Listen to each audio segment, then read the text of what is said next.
இயேசுவில் எனது அன்பிற்குரியவர்களே, உங்களுக்கு என்னுடைய இதயம் கனிந்த வாழ்த்துக்கள். வணக்கம். இன்றைய நற்செய்தி பகுதி மார்க் நற்செய்தி 16வது அதிகாரம் 9-15. மகதலா மரியாவுக்கு இயேசு காட்சி கொடுக்கிறார். உயிரோடு இருக்கிறார் என்பதை மரியா கண்டதும் இயேசுவினுடைய சீடர்களுக்கு அதை அறிவிக்கிறார். அவர்கள் நம்பவில்லை. வயல்வெளிக்கு சென்ற 2 பேருக்கு ஆண்டவர் காட்சி கொடுக்கிறார். அதை மற்றவர்களுக்கு அறிவிக்கிறார்கள். அவர்கள் சொன்னதையும் சீடர்கள் நம்பவில்லை. இறுதியாக இயேசு ஆண்டவர் 11 சீடரும் கூடியிருந்த இடத்தில் பந்தியில் அமர்ந்திருந்த பொழுது அவர்களுக்கு இயேசு தோன்றினார். உயிருடன் எழுப்பப்பட்ட தம்மை கண்டவர்கள் சொன்னதையும் நம்பாமல் அவர்கள் கடின உள்ளத்தோடு இருந்தமையால் அவர்களுடைய நம்பிக்கையின்மையை கண்டித்தார். கண்டித்து உலகெங்கும் சென்று படைப்பிற்கெல்லாம் நற்செய்தி அறிவியுங்கள் என்று சொல்லுகிறார். இது இன்றைய நற்செய்தி பகுதி. அன்பானவர்களே, நாம் நம்புவது முதலாவது முக்கியம், முதன்மையான முக்கியம். இயேசு உயிரோடு இருக்கிறார்.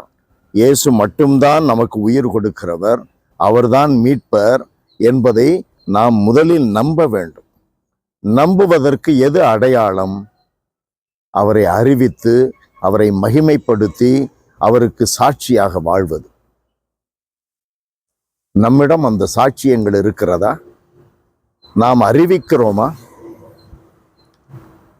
நாம் நம்புகிறோம் என்பதை எதன் வழியாக வெளிப்படுத்த போகிறோம்? நம்முடைய நிறுவனங்கள் வழியாகவா? நிறுவனங்கள் காசை தேடுகின்றன.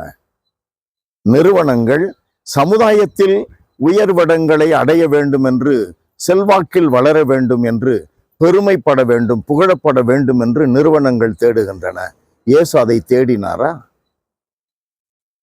நம்முடைய திருத்தந்தை பிரான்சிஸ் அவர்கள் இறப்பதற்கு முன்பாக சொல்லியிருக்கிறாரே, பெருமை, செல்வாக்கு, புகழ் இவைகளை தேடுகிறோம். பதவி, அதிகாரம், பட்டம் இவர்களை தேடுகிறோம்.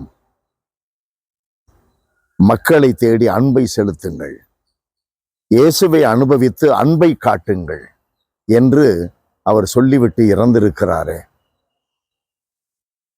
நமக்கு அறிவில்லை. இதை உணர வேண்டும். அன்பு நிறைந்த எங்கள் இறைவா, நீர் எங்களுக்கு காட்டிய பாதை. மரியாவுக்கு நீர் தோன்றினீர். 2 பேர் வயல் வழியாக சென்றவர்களுக்கு நீர் தோன்றினீர். சீடர்களுக்கு தோன்றினீர். தோன்றியதை சொன்னதையும் நம்பாமல் இருந்தவர்களிடம் நம்பிக்கையின்மையை கண்டிக்கிறீர்.